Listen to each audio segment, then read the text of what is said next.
ነፂ ከመሞቱ በፊት እንደሚሞት ያውቅ ነበር።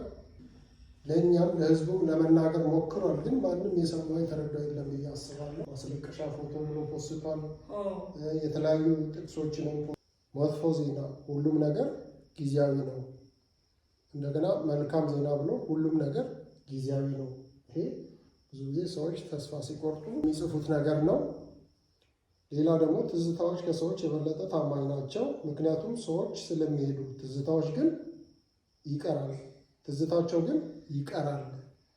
እንግዲያውስ አስታውሱኝ እያለ ነው። እንግዲያውስ ሶስተኛ ደግሞ ብዙ አሉ እኔ ያየሁትን ነው ይላል። ፍቅር ሰው ሲሞት እንኳን አይጠፋም፣ ወደኋላ ይቀራል እና የማንቋቋመው ይሆናል። እና በጣም በነገራችን ላይ በጣም ያሳዘነኝ እና ልቤን የመካው እንደዛ እየሳቀ ሰዎችንም እያሳቀ ደስተኛ እየመሰለ ግን ሂስ ኦልሬዲ እየተዘጋጀ ነበር ማለት ነው። በጣም ደግሞ ይህን ሁሉ እሱ ሲጽፍ በጣም የሚያሳዝነው ማንም ምንም አለማለቱ ጓደኞቹ አሁን እንደዚህ አይነት ነገሮችን አይተው እንዴት ማለት ምንም ነገር አላሉ ነው ወዲህ ማንም ምንም አለማለቱ ያሳዝናል። ያው አላሉ ማለት ያው አላየውም ማንም ምንም አላለም ሲሞት ነው እንጂ ከዛ በፊት ይሄን ሁሉ ሲፖስት እኮ ምን ሆነሃል ምናምን ተብሎ የተባለ ነገር የለም። ስለሱም የተወራ ነገር እና ከሞቱ በላይ አሁን ከሞተ በላይ ከሞተ በኋላ በጣም ያሳዘነኝ ያውቅ ነበር እየነገረንም ነበር ግን አልሰማንም። ሶስት ነገር ነው የምናወራው። ስለ ገነት ንጋቱ እናወራለን፣ ስለ እንዳልክ እናወራለን፣ አንድ ደግሞ ሁሱ የሚባል ሙስሊም አለ። እነዚህ ሶስቱ ስለ እነዚህ እናወራለን። ይሄ መጀመሪያው ያው ደስ እኔ ያዘንኩትን ምናምን ለመናገር ነው። ሌላው አንቺ እንዳልሽው ገነት ንጋቱ እንግዲያውስ ጓደኛው ናት። ፊልም፣ ድራማ ብዙ ነገር አብሮ ሰርቷል። አርቲስት ናት። የእሱ የመሞት ዜና ሲነገራት እኔ በጣም ያዘንኩት ከልቧ ብታዝን ደንግጣ ትሄዳለች ወይ የሆነ ነገር ታረጋለች እንጂ ካሜራ ይዛ ላይቭ ላውድ ላይ አርጋ ደረጃ እያወራ አትቀርጽም። ከሰም ኦልሬዲ ከሌላ ሰው ሰምታ አይደለም መሞቱን ሰምታ ምን ብላ ካሜራ ተደቀነ ተስተካክሎ ሁሉንም ነገር አሬንጅ ካረገሽ በኋላ እንደ ዜና እንደውም ቢሆን እኮ ችግር የለውም። ዜና ብትናገር እሷ እንዲህ ሞቷል አዝኛለሁ ብትል ሰው አይናደድም። ግን እንዳልሰማ ሰው እየገለገጠች እየቀረጸች ደረጃ ያወጣጣችው እንደውም እሱ ነው እኮ በቃ እኔ በኋላ ደውልልሻለሁ ምናምን ብሎ የዘጋው እንጂ ሆን ብላ ለቪዲዮ ነው እንደሞተ እሱ ነግሯታል። እያወቀች ጉበቱን ነበር አይደል ያመመው፣ ፊቱ ማውጠቃቅሮ ነበር የሆነ እንደምታውቅ ግልጽ ነው። ግን ሆን ብላ ለቪዲዮ ደረጃ እንትኑ ሊዘጋ በቃ ሞቷል ብሎ ሊዘጋ ሲል የሆነ ቪዲዮን ለማስረዘም እንትን ስትል ነበር እና ደረጃ ያው በግድ ነው የዘጋው እና ያን አይቼ በጣም አዝኛለሁ። ያው ሶሻል ሚዲያ ላይ በዚህ ዘመን ያለ የሽቀላ መንፈስ ጓደኛም ይሁን ምንም ይሁን ብቻ አስረስቶናል። ሁሉም ሰው በተገኘው አጋጣሚ እንዴት ብር ልሸቅር እንዴት ላይፍ ልሸቅር ነው ያየሁት ነገር። እሷ ደግሞ ተዋናይ ስለነበረች ምንም ይሄን ያህል አልከበዳትም። በቃ ሰራችሁ ግን ያው ደግሞ በጣም ትልቅ ጥፋት መስራቷ ህዝቡ እስኪ በቃት ነው በቃ የሰደባት። በቃ ማለት ሚዲያ ላይ እንዳለ ከጠዋት ጀምሮ ቀኑ ሙሉ ደግሞ ይገባታል። ምክንያቱም ትልቅ ሰው ናት። በዚህ እድሜ ማገናዘብ አለባት። በዚህ እድሜ ሰው እንዴት ነው ሄርትለስ ልብ ማለት ነው? ልጅ ቢሆንስ የሞተው የእሷ ልጅ ቢሆን እንደ አይደለም እሷ አይደለም እዚህ እሷ በትሞት አታየውም። ያን ስሜት ፊሊንጉ አይገባትም። ግን የእሷ ልጅ ሞቶ ቢሆን በነፂ ቦታ ሌላ እናት እንደዚህ ካሜራ ይዛ እንደዚህ የእሷ ጓደኛ የሆነ ሰው ጓደኛዋ እኮ ነው ነፃነት አይደለም አይ የእሷ ጓደኛ የሆነ ሰው ሌላ የልጇን መሞት ካሜራ ደቅኖ እንደዚህ በላይቭ የተላለፈው ብታይ የሚሰማትን ስሜት ዝም ብዬ የሆነ እስቲ ታስበው ዝም ብላ እና በጣም አጥፍታለች። በጣም ይሄ ይቅርታ ከማለቷ በፊት ቪዲዮን ከመስራቷ በፊት ራሱ ደጋግማ 10 ማሰብ ነበረባት። በጣም ያው ጥፋት ትልቅ ጥፋት ሰራች። ሰርታለች። ህዝቡ ደግሞ እስኪ በቃ ተሰደባት። እኔም ሰድቤያታለሁ ወይም ሰርቼ ሁሉም ሰው ሰድቧታል። ግን ያው አሁን ላይ ምንም አማራጭ ስለሌላት ይቅርታ ጠይቃለች። ያው ዩቲዩበር ናት፣ ምንም አማራጭ የላትም። ይቅርታ ጠይቃለች። እንትን አርጉ እያሉ ነበር እኮ አንሰብስክራይብ አርጉ እያሉ ነበር። አዎ እንዴ በጣም እንደዛ እያሉ ነበር። የሽቅላ መንፈስ በዛ። እንደዚህ ልበቢስ አረገን። እዚህ ጋር የይቅርታ እንትን ለጥፋ ነበር። ምን ይላል? ለመላ የኢትዮጵያ ህዝብና አድናቂዎቼ በሙሉ በትላንትናው ዕለት በአርቲስት ነፃነት ወርቅነህ ህልፈት የተሰማኝን ጥልቅ ሐዘን ገልጬ ዜና መስራቴ ይታወቃል። በዚህ ቪዲዮ ላይ ከወዳጄና ከጓደኛዬ ከኮሜዲያን ደረጃ ኃይሌ ጋር ያደረኩትን የስልክ ልውውጥ አካትቻለሁ። የእሱን ሀሳብ ጨምሬ ማካተቴ መላው ኢትዮጵያ ህዝብን ቅር አሰኝቷል። ቅሬታውም ተገቢ ነው ብዬ ስላመንኩበት መላው ኢትዮጵያ ህዝብና አድናቂዎቼ ይቅርታ ለመጠየቅ እወዳለሁ። በድጋሚ እጅግ በምወደው ወንድሜ አርቲስት ነፃነት ወርቅነህ ህልፈት የተሰማኝንን ሐዘን ምናምን ገልጻለሁ ብላ ብቻ ይቅርታ ጠይቃለች። ምንድን ነው ማለት የራሷን ደግሞ ብቻ አይደል። እዚህ ጋር በጣም ሌላ ስህተትም ሰርታለች። እዚህ ጋር ደረጀ በጣም አዝኖ ተጎድቶ ያለ ሰው ነው። የእውነት አልሰማችም ብሎ እሷ ደውላ ሊነግራት ስልክ አንስቶ እያወራ እያለ የእሱን ፈቃድ ሳትጠይቅ ድምፁን ራሱ እየቀዳች ላይ ማስተላለፏ በጣም ደረጀንም በነገራችን ላይ የእሷ ብቻ ሳይሆን ደረጀንም አስቆጠረች እና ደረጀም ደግሞ በነገራችን ላይ እሱ እኔ እንደምትቀዳ ድምፄ እንደምትቀዳ አልሰማውም ነበር። ይሄ በጣም የብልግና ጥግ ነው ብሎ ነው የጻፈው ቀጥታ ማለት ነው። ግን እኮ እሱ እንደማያውቅ ድምፁ ራሱ ያስታውቃል እኮ። በቃ ቻው ቻው ሲል እሷ ናት ጥያቄ እኮ ስትጠይቀው የነበረው አስታወስ። እዚህ ጋር ደረጀ እኔ መቀረጼን አላውቅም እንደቀደመ ወዳጅነታችን ሐዘኗን ልትገልጽ መስሎኝ ሆቴል ሆኜ ነው በጥልቅ ሐዘን ውስጥ ሆኜ ያወራሁት። ሲበዛ ብልግናና ሆዳምነት ነው ከተማረ ሰው የማይጠበቅ ብሎ ጽፏል። እና ልክ ነው። እሱንም አስጠቆረችው። እሱን ግን ህዝቡ ያውቀዋል። ከድምፁም ይታወቅ ነበር። ሲያወራ ራሱ በጣም እንዳዘነ ይታወቃል። እና ደግሞ ቻው በቃ እያላት ሁላ በግድ ነው የዘጋው። ሌላ ደግሞ በጣም የእሷ እንግዲያውስ ይቅርታ ብላለች። ያው ምንም አማራጭ የላትም።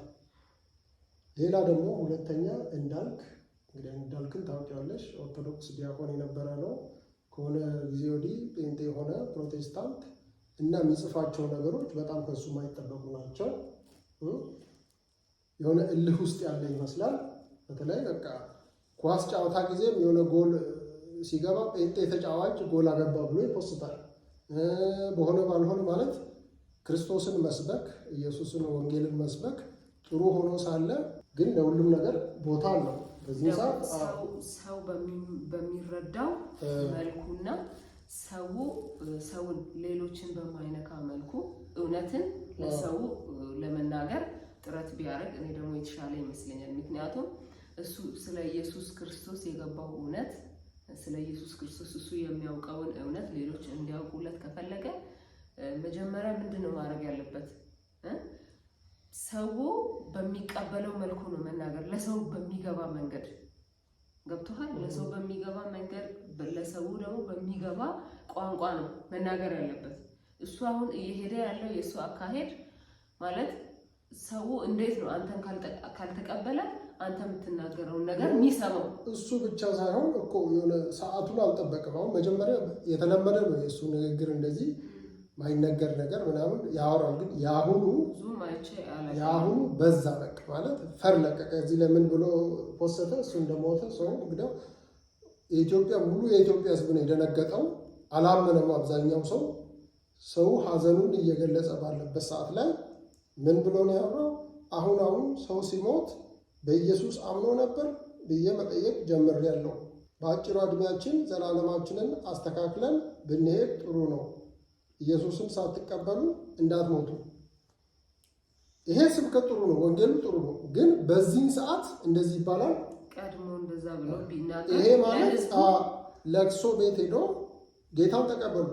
አሁን ለቅሶ ቁጭ ያለ ሰው ጌታን ተቀበሉ ብሎ እንደመስበክ ነው ማለት።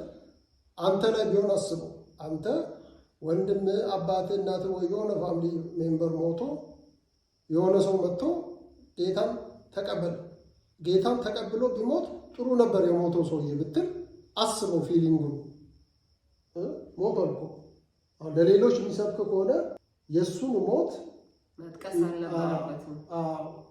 እኛ እዚህ ጋር እሱ መስበኩ አግባብ አይደለም እያልን አይደለም። እሱ መስበክ ይስበክ፣ ግን የእሱ መናገር ስለ ኢየሱስ ክርስቶስ አግባብ ባለው መልኩ ቢሆን ነው እኔ የምለው። ምክንያቱም እዚህ ጋር ነፂ ከሞተ በኋላ የነፂን ሞት ጠቅሶ ይሄን ነገር ማውራቱ እዚህ ጋር ነፂ ሞቷል ወይ ደግሞ ነፂ ከመሞቱ በፊት ለነፂ መስበክ ከፈለገ ይችል ነበረ ህይወት እያለ ገብቶሃል። ሊያገኘውም ይችላል። አላወቀም። ሀዘኑ ተሰምቶኛል ብሎ ቢል ምን ችግር አለ? እንዲወጣ ሰው አዝኛለሁ ምናምን ይበል። ደግሞ ይሄ ቦታውና ሰዓቱ አይደለም። በቃ እንደዚህ አይባልም ማለት ሰው በሚወደው ሰው እንደዚህ ብሎ ማለት እኔ ላይ ቢሆንስ ማለት ያስፈልጋል። እኛም ክርስቲያኖች ነን፣ ወንጌል መስበክ ያለ ነው። ግን ቦታ አለው ለሁሉም ነገር። አንተን አሁን ሰው በቃ በቀን ጭንቅላት እንደሌለው እንደማያስብ ልብ እንደሌለው ሄርትለስ አድርጎ ካሰበ በኋላ ያንተን ወንጌል ወዴት ነው የሚሰማው? ብቻ እንዳልክ ብዙ ሰዎችን አስቆጥቷል። ምክንያቱም መወራት በሌለበት ቦታና ሰዓት ነው ያነሳው ነገር ትክክል ቢሆንም ጊዜና ሰዓቱን የጠበቀ አይደለም። ሌላ ደግሞ እሺ ኢየሱስ ይሁን እንዳልክን ለምንድን ነው በጣም አሁን የሶሻል ሚዲያ ምን ያህል ሰው ሸቃይና የሆነ ልበቢስ እንዳደረገ የምናየው። እሺ እንዳልክን ለምደዋል። እንዳልክ ልብ የለውም ዝም ብሎ እንደመጣለት ያወራል ይባል። ሁሱ የሚባል አንድ የሆነ ሙስሊም ወጣት ሙስሊም አለ። ብዙ ጊዜ አንቺ አጥፋይ ምን ያየዋለሁ በጣም ይከራከራል ምናምን። እፎ የሚባል የሆነ ልጅ ነበር ከሱ ጋር በቁርአን በዙሪያ በእንትን ዙሪያ ምናምን በጣም ይከራከራል። ብቻ የሙስሊሞች በጣም ጎበዝ ሰባኪ መምህር ምናምን ነገር ነው። እሱም ልክ እንደ እንትና ገባ እንዳልክ ምን ብሎ ጻፈ? ነፃነት አሳዘነኝ ወላሂ ኢስላምን እመኝለት ነበረ። ተው በህይወት ያላችሁ ክርስቲያኖች ከጥላቻ ርቃችሁ ኢስላምን መርምሩ፣ ጠይቁ፣ አንብቡ። አያችሁ the same thing ሶሻል ሚዲያ ምን ያለ ተበላሸ። ያኛውም በሱ ሞት ገብቶ የራሱን አጀንዳ ያወራል፣ ይሄም በሱ ሞት ገብቶ የራሱን አጀንዳ ያወራል። ማንም ስለሱ ምንም ያዘነ ሰው የለም። ቢያንስ ሀዘናቸውን እንኳን እንትን ቢሉ ምን አለበት? በቃ የልጅ ታዋቂ ስለሆነ ያን ተጠቅሞ የራሳቸው አጀንዳ እና ሶሻል ሚዲያ ላይ እውነት አሁን ላይ ሰዎች ልበቢስ ሆነዋል። የሽቀላ መንፈስ ገብቷል እና በተከሰተ ነገር ሁሉ ፍጥጥ ብሎ ማይገናኝ ሰው ምን ይለኛል ሳይሉ እንደዚህ አይነት ነገር ማውራታቸው በጣም እኔ ደብሮኛል። የገነት ንጋቱስ እሺ ይሁን በቃ ጥፋቷን አምና ይቅርታ ጠይቃለች። እንደኔ እነዚህ ሁለት ልጆችም እንዳልክና ሁሱ ይቅርታ ቢጠይቁ እላለሁ። ብቻ እኔ የተሰማኝን በዚህ በነፂ ዙሪያ ዛሬ ሶሻል ሚዲያ ላይ ያየነው እኔ በራሴ የታዘብኩት ባለቤቴም ያለ ወትሮዋ ሶሻል ሚዲያ ብዙ እሱ አትበረገርም፣ ግን ነፃነትን ስለምትወደው ገብታ ኮሜንት ስትጽፍ ሰዎችን ስትሳደብ ምናምን ነበር እና ለዛ ነው ከዛ አንድ ላይ ከእሷ ጋር የመጣ ነው እና እንዳልክ ሁሱ ገነት ንጋቱ ሌሎችም ካላችሁ እንደዚህ አይነት ሀሳብ የነበራችሁ የጻፋችሁ እኛ ያላየናችሁም ካላችሁ እውነት ልክ አልሰራችሁም። ነፃነት እናቶቻችሁን፣ አባቶቻችሁን፣ እህቶቻችሁን፣ ወንድሞቻችሁን በአጠቃላይ ሁሉንም ሲያዝናና ሲያስቅ አይደለም በጣም ለሁሉም ቤት ደስታን እያሰራጨ የቆየ ነው እና ነፂ ሲሞት ቢያንስ በቃ የሆነ ሰብአዊነት እንደተሰምቶን የሆነ በቃ ባናዝን እንኳን ለሚያዝኑት አይምሮ ተጨንቆ መጥፎ ነገሮችን ባንጽፍ ባንለቅ። ክብራትና ክብራት በነዚህ ዙሪያ የተሰማንና የታዘብናቸውን ነጥቦች በጋራ እናውራ፣ ሪያክት እናድርግ ብለን ነው። ደህና ደሩ እና ለነዚህ ቤተሰቦች ወዳጆች እና መላው ኢትዮጵያ ሕዝብ በድጋሚ መጽናናት እንመኛለን። ደህና ደሩ።